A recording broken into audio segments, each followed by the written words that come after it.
ABD Podcast, toute l'information vulgarisée sur les sciences du sport appliquées au terrain. Préparation physique, réathlétisation, réhabilitation fonctionnelle, prévention, récupération, vous apprendrez tout des meilleurs experts de la planète prépa physique. Bonjour à tous, Aurélien Broussal-Derval pour un nouvel épisode ABD Podcast. Je reçois aujourd'hui Mathias Legris. Bonjour Aurélien. Mathias, bonjour. C'est super de faire l'effort de venir dans notre podcast. Merci de l'invitation. On est content que tu viennes partager avec nous tout ton savoir, toute ton expertise de terrain. Mathias, c'est un coach professionnel qui coach des gens de tous horizons, notamment dans sa structure, le Lab Coaching, dont tu es cofondateur. Avec Anne-Flo. Ouais, c'est ça, Florence Cellier. Et donc une belle structure qui a une vision assez moderne, assez dynamique, qui a d'ailleurs bien démontré pendant le confinement des ressources d'adaptation pour ses clients et des approches assez dynamiques pendant le confinement, et qui du coup a développé tout un tas de méthodologies post-confinement, parce que finalement, le monde maintenant a clairement évolué un peu. Alors, de là à parler d'un monde d'avant, d'un monde d'après, peut-être pas tant que ça, mais il y a quand même quelque chose qui s'est passé et qui va faire évoluer le rapport au coaching, tout simplement, de manière générale. Une thématique qui revient beaucoup, et c'est ce dont on va parler aujourd'hui énormément, c'est ce coaching 360.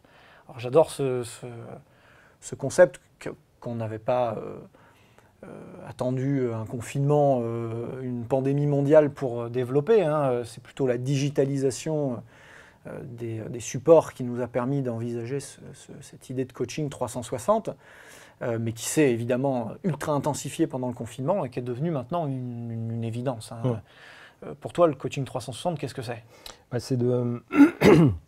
C'est pas de se limiter aux 45 minutes ou à l'heure qu'on va avoir avec notre client, mais c'est justement d'essayer d'utiliser toutes sortes d'outils pour faire le lien entre les deux rendez-vous, en fait. Qu'est-ce que je peux faire pour avoir de la donnée quand mon client s'entraîne tout seul ? Qu'est-ce que je peux lui donner comme support pour qu'il continue de faire des choses entre deux rendez-vous ?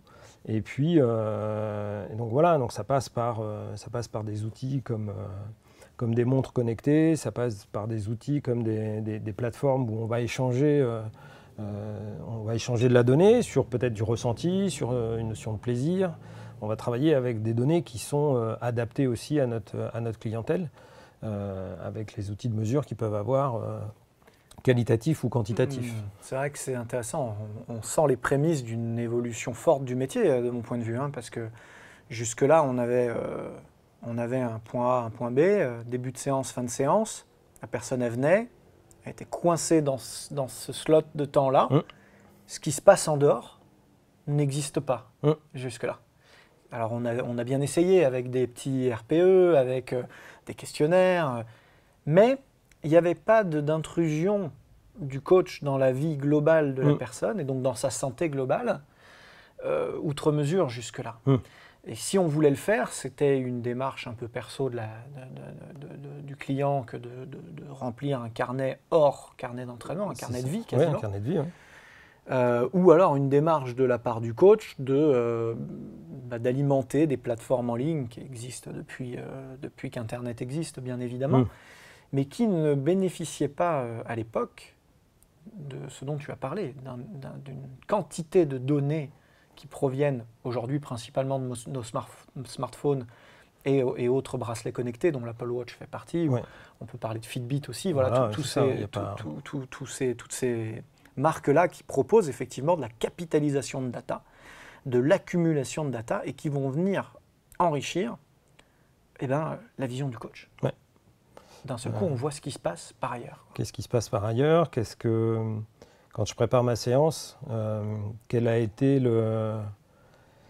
l'état de forme de mon client ? Il y a l'état de forme qu'il ressent, et puis il y a l'état de forme qui peut me renseigner, pour lequel je peux avoir finalement des données par l'intermédiaire de la montre. Est-ce que si c'est quelqu'un qui a activé par exemple la fonction d'observation de la qualité du sommeil ou de la fréquence au repos, des choses comme ça. C'est des indicateurs qui peuvent dire, tiens, aujourd'hui, on est plutôt en forme, on ne l'est pas.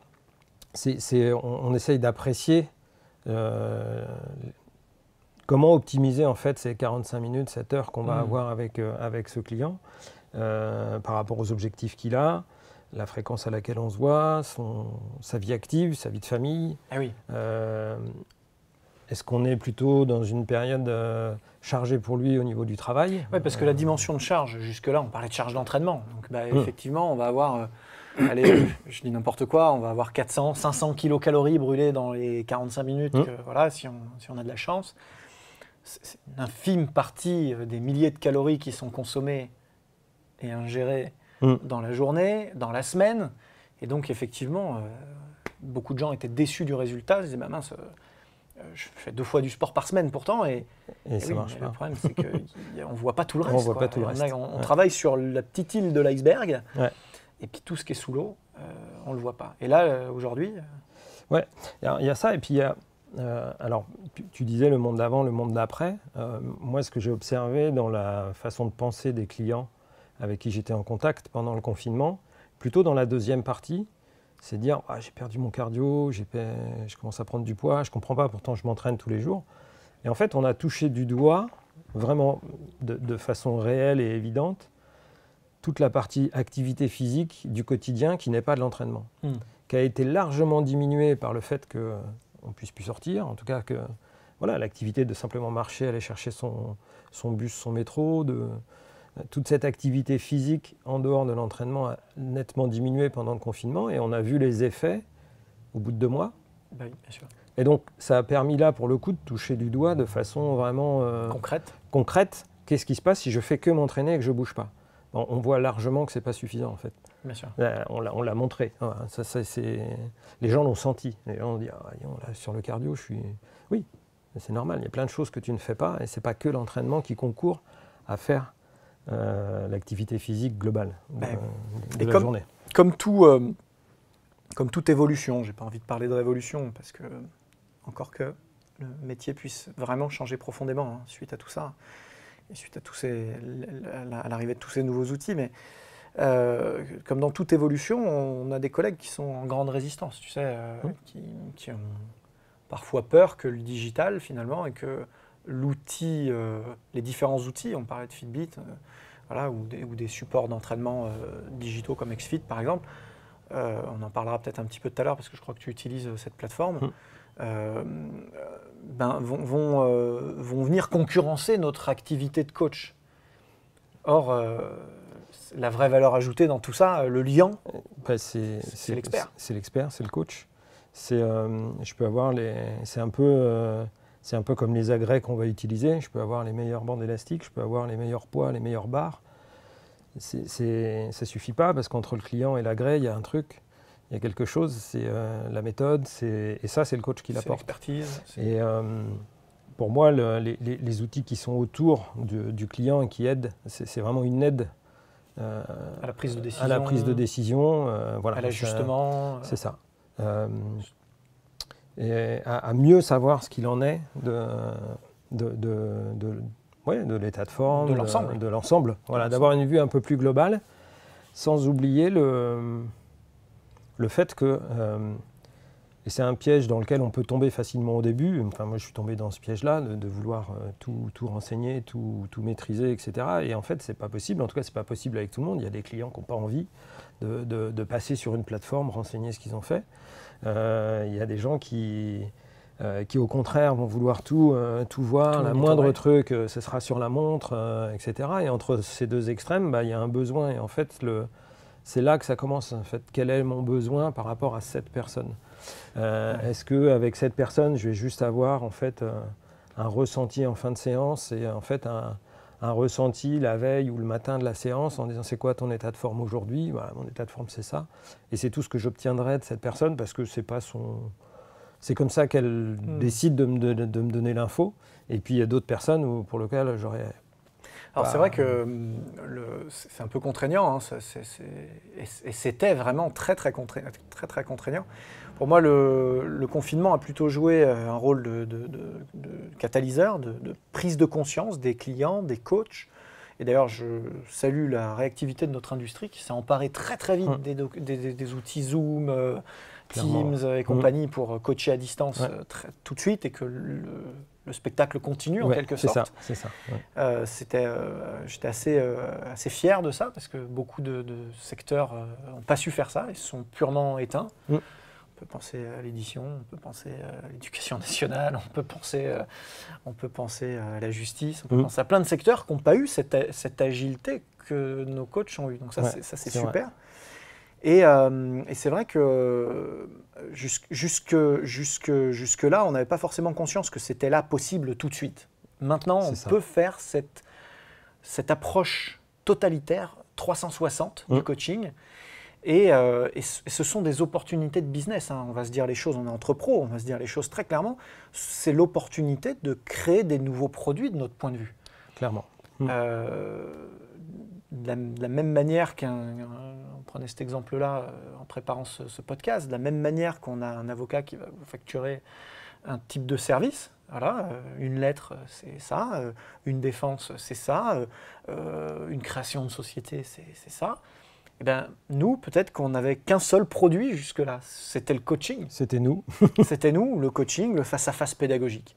Eh bien, aujourd'hui, on va peut-être avoir du consulting. D'ailleurs, c'est ce que tu avais commencé à faire pendant le confinement, hein. Et moi aussi, je l'ai même fait avec mes athlètes de haut niveau, des séances d'interaction avec des groupes ou des individus, où on va les acculturer à des problématiques plus transversales, de récupération. Tu parlais de la posture au travail. Voilà, la posture au travail. C'est le rôle du coach aussi de faire évoluer tout ça, de sport santé en général, de gestion de la vie en général. Et tout ça va nous permettre peut-être de créer des nouveaux produits. Et encore une fois, le digital n'est pas du tout l'ennemi dans tout ça. Oui, le digital, il va... En fait, ça me fait penser quand les cassettes sont arrivées, ils ont fait peur au monde du vinyle, les DVD ont fait peur au monde de la cassette. Et en fait, de toute façon, si... Moi, j'ai le sentiment que si on ne prend pas le chemin du digital, d'autres le prendront pour nous, et qu'on ne sera peut-être pas dans la même époque, en fait. Bien sûr. À un moment donné, il n'y aura plus de lecteurs de cassettes. Aujourd'hui, les lecteurs... on est beaucoup sur du contenu en ligne. Même la manière de regarder des films a changé. Bien sûr, la manière d'écouter de la musique a changé. Moi, je n'ai pas acheté un album depuis très longtemps. J'ai des plateformes qui m'offrent en fait une disco infinie, donc, ou quasiment. Donc, et en fait, cette manière de consommer du coaching, elle va être forcément impactée par ça. Et je pense que le confinement a été un révélateur de ça. Voilà, ça a mis peut-être un coup d'accélération sur cette transition dans notre profession.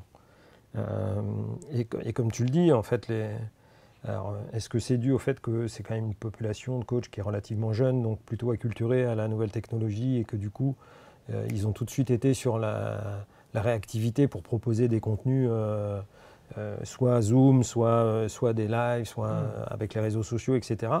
Donc, il y a de toute façon un chemin qui est... Le chemin, il est là, en fait. Donc, après, je pense qu'il faut le prendre en se posant la question de quel est mon besoin, en fait. Voilà, quelle est mon activité, parce qu'on a tous des cibles différentes, hein. Toi, c'est des athlètes de haut niveau, moi, c'est plutôt monsieur et madame tout le monde, et forcément, il n'y a pas les mêmes... Il y a des besoins différents, de fait. Tout à fait. Malgré tout, je pense que la réponse digitale, la réponse globale, elle est là. Elle est utile pour les deux, et dans des équilibres différents. Et ce que je voulais souligner aussi, c'est que il y a quelques années, moi j'ai toujours été un peu geek, toujours un peu sensible à tous ces trucs-là, les montres connectées, les smartphones. J'avais un Palm Pilot. Un Palm Pilot, t'imagines à quel point j'étais à la pointe du noir et blanc. Tu avais un alphabet à apprendre et tout pour écrire dessus.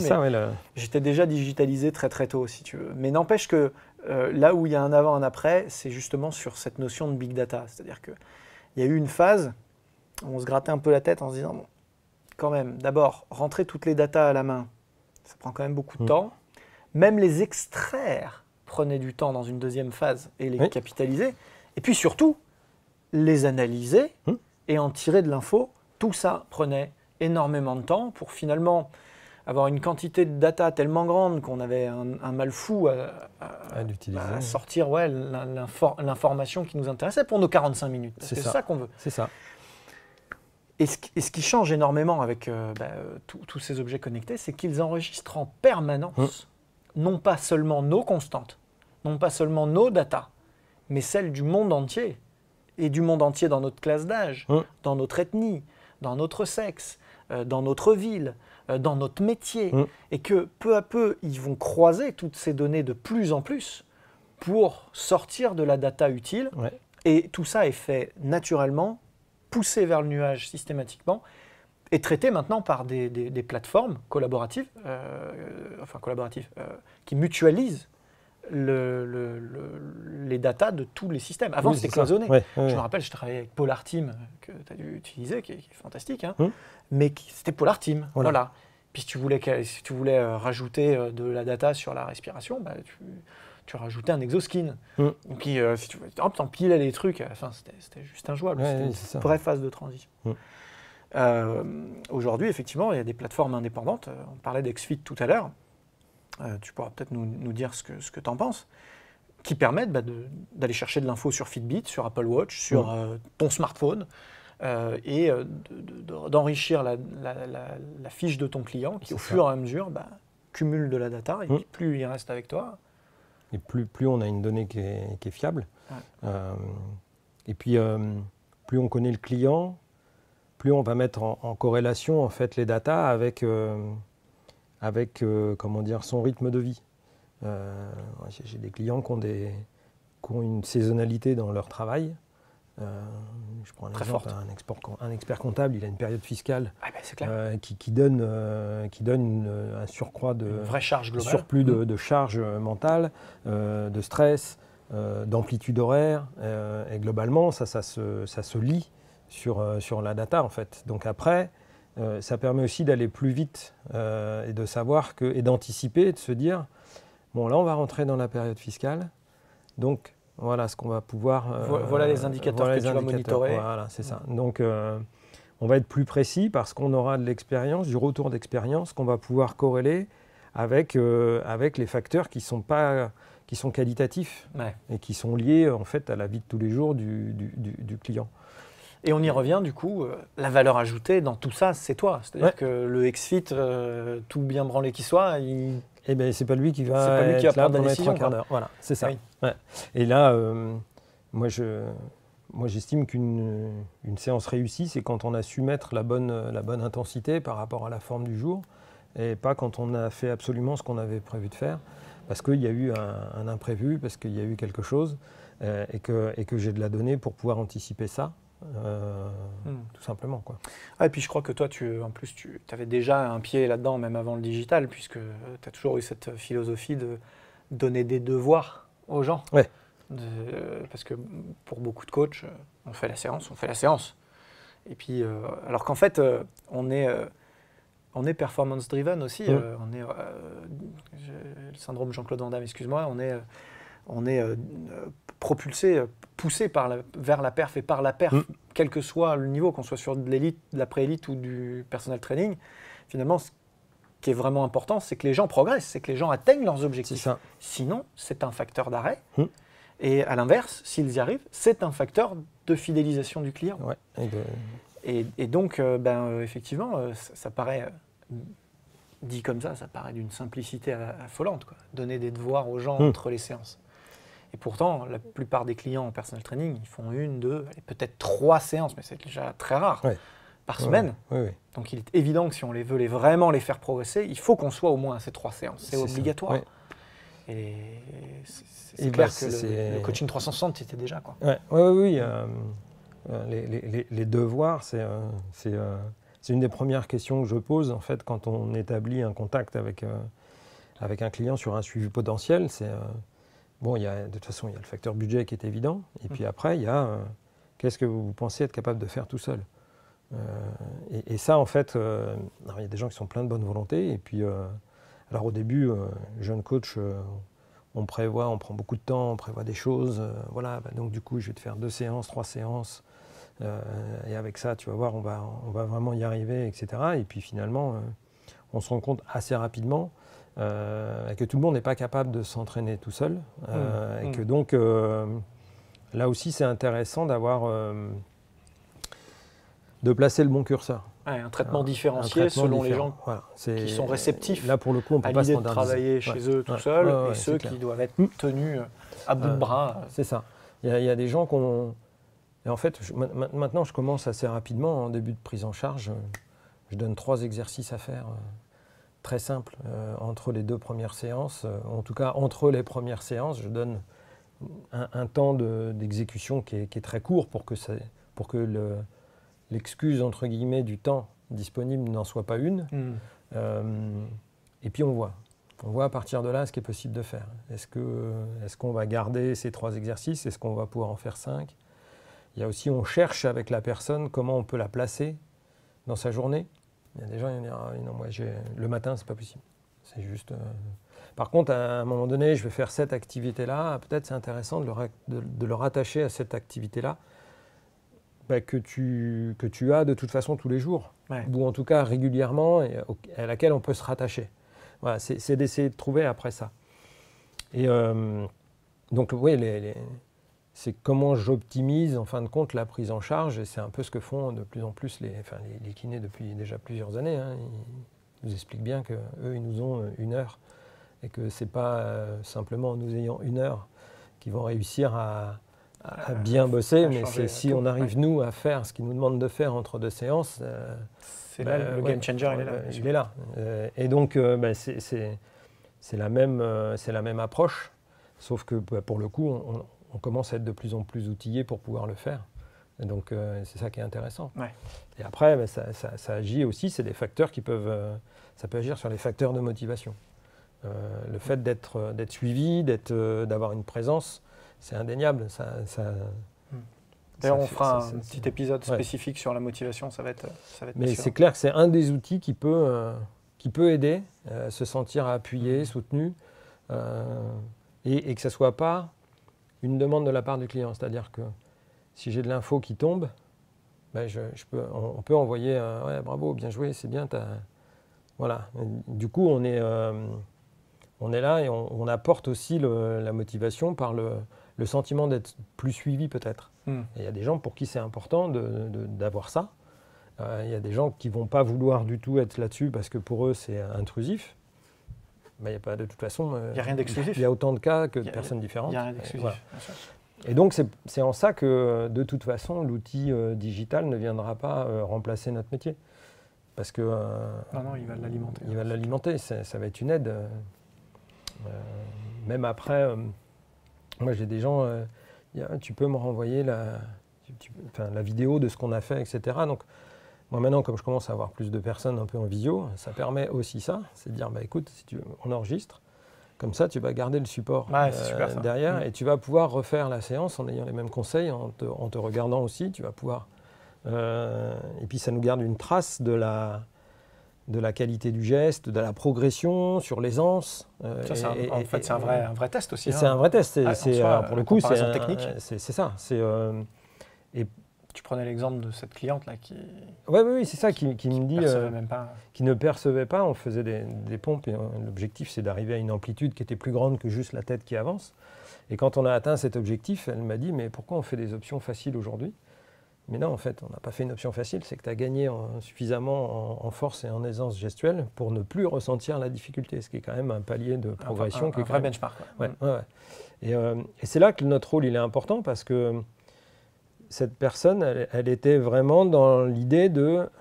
En fait, moi, je ne peux pas progresser, c'est l'exercice qui va être plus ou moins dur, mais en fait, je vais rester... Non, si on fait, c'est pour progresser, c'est pour améliorer l'aisance, la résistance, l'amplitude, voilà, et le retrouver après dans le quotidien. Donc il y avait vraiment ça.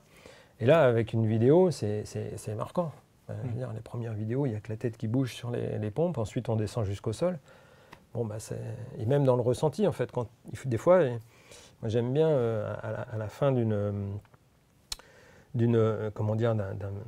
cycle, appuyer sur ce qui a été en progrès. parce que du coup, on a quand même été, voilà, on fait ça en ce moment pour ça. Moi, j'ai quelques comédiens que je prépare pour Avignon, notamment, pour des périodes où il y a beaucoup à faire. Et c'est intéressant de mettre le doigt sur ce qu'a progressé. Enfin, il n'y a pas que les tests, il y a aussi le ressenti. Est-ce que toi, tu as ressenti que ça va mieux, que tu arrives mieux de la problématique, c'est ça. Plus c'est vrai, Ouais, bien sûr. ouais. Donc, c'est pour ça que le digital, il ne peut pas remplacer ça. C'est forcément un outil de plus, mais la vidéo elle-même, c'est juste une prise d'information à l'instant T. On la compare avec une autre prise d'information à la fin d'une période, et on se rend compte que, ah oui, effectivement, ouais, mais c'est moi, oui, c'est toi. Et en fait, les gens ne se rendent pas compte forcément qu'ils progressent, c'est impossible. notamment au début. Ils ont le nez dans le guidon, voilà. ils peuvent pas voir. Ouais. Donc, de fortes raisons qu'ils ne sont pas experts du mouvement comme toi, tu peux l'être. Donc, donc il y a le ressenti, et puis après, il y a l'image qui est quand même pour moi, qui est un des outils ça parle en fait. On sort de son enveloppe corporelle. Ça devient de plus en plus un réflexe. On l'a avec nous aujourd'hui. Enfin, voilà. Tout ça est très simple. C'est devenu abordable et accessible dans la poche. Voilà. En fait, dans le smartphone, on a tout ce qu'il faut pour monitorer qualitativement, quantitativement. Et puis après, oui, c'est à partir de là. Moi, j'ai un outil à partir duquel je vais pouvoir donner mon avis d'expert, appuyer là où j'ai envie que ça appuie, argumenter, choix, voilà, ajuster. Et tout ça est synchronisé, poussé dans le nuage tout seul. Maintenant, c'est quand même fantastique. Ouais, t'as pas de travail, c'est pas du travail en plus. C'est ça. C'est des opportunités de job en plus. Ben oui, c'est clairement, ça alimente l'industrie du fitness avec une autre branche qui est le digital. D'ailleurs, on voit de plus en plus c'est un marché, c'est un vrai marché. Il suffit d'aller dans les allées du salon du fitness pour voir qu'il y a un enjeu sur le digital qui est énorme pour épauler celui des coachs, quoi. Donc, Coaching 360, voilà. Retenez bien ça parce que c'est une vraie philosophie de travail, une vraie vision de ce que peut être le fitness de demain. Et aujourd'hui, c'est rendu particulièrement facile par tous les outils qu'on a cités. Bien évidemment, beaucoup d'autres. On connaît bien XFIT parce qu'on utilise la plateforme. D'ailleurs, si vous souhaitez l'essayer vous aussi, vous pouvez avoir une remise de 40% sur l'utilisation du logiciel. Donc, n'hésitez pas à nous solliciter là-dessus pour que vous soyez mis en relation. Concrètement, du coup, un grand merci.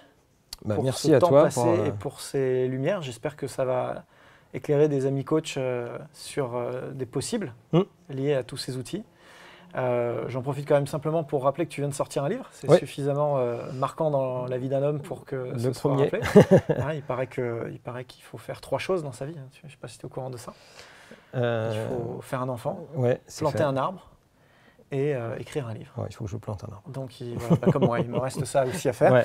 Écoute, je vais le présenter à tout le monde. Voilà, Féminin Body Fit, voilà, édité chez Casa Édition. Donc, n'hésitez pas à aller regarder ça si vous êtes intéressé par le coaching, en l'occurrence féminin. C'est un concept de circuit de 15 minutes. C'est ça. 15 minutes pour changer de silhouette. Assez fonctionnel, assez terre à terre, assez terrain. Et toujours avec une vraie... c'est aussi pour ça que Mathias est invité, c'est parce qu'on a une perception assez similaire de l'importance du mouvement et de la qualité technique. En tout cas, j'espère que tu pourras revenir bientôt pour un nouvel épisode. Ce sera avec plaisir, en tout cas. Et je te souhaite une bonne journée.